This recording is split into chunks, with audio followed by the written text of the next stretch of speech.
আগামী ৭ নভেম্বরের মধ্যে বিদ্যুতের বকেয়া $৮৫০ মিলিয়ন পরিশোধ না করলে বাংলাদেশে বিদ্যুৎ সরবরাহ বন্ধ করে দেওয়ার হুঁশিয়ারি দিয়েছে ভারতীয় বিদ্যুৎ কোম্পানি আদানি গ্রুপ। রোববার ভারতীয় সংবাদ মাধ্যম টাইমস অব ইন্ডিয়া এক প্রতিবেদনে এই তথ্য জানায়।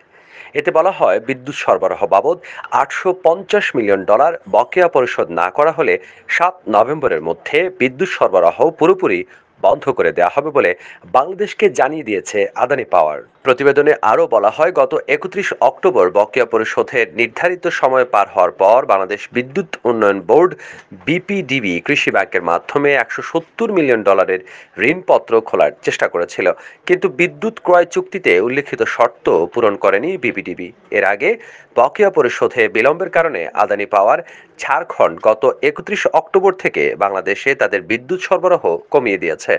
বাংলাদেশে সরকার পরিবর্তনের কারণে অস্থিরতা ও ডলার সংকটের কারণে সময়মতো তারা অর্থ পরিশোধে হিমশিম খাচ্ছে বলেও টাইমস অব ইন্ডিয়ার প্রতিবেদনে উল্লেখ করা হয়। পাওয়ার গ্রিড বাংলাদেশের তথ্য অনুযায়ী শুক্রবার আদানির ঝাড়খণ্ডের গোড্ডা প্ল্যান্ট বাংলাদেশে ১৪৯৬ মেগাওয়াট বিদ্যুৎ উৎপাদন ক্ষমতার মধ্যে মাত্র ৭২৪ মেগাওয়াট বিদ্যুৎ সরবরাহ করেছে। এছাড়া পায়রা, রামপাল ও এস পাওয়ার ওয়ান সহ অন্যান্য বড় কারখানাগুলোতেও জ্বালানি সংকটের কারণে উৎপাদন কমে গেছে। টাইমস অব ইন্ডিয়ার প্রতিবেদনে বলা হয়েছে, এনটিপিসির যৌথ উদ্যোগ বাংলাদেশ ইন্ডিয়া ফ্রেন্ডশিপ পাওয়ার কোম্পানির বাগেরহাট রামপাল প্ল্যান্ট এবং এস পাওয়ার আই এরই মধ্যে কয়লার ঘাটতির কারণে অর্ধেকেরও কম উৎপাদন করছে।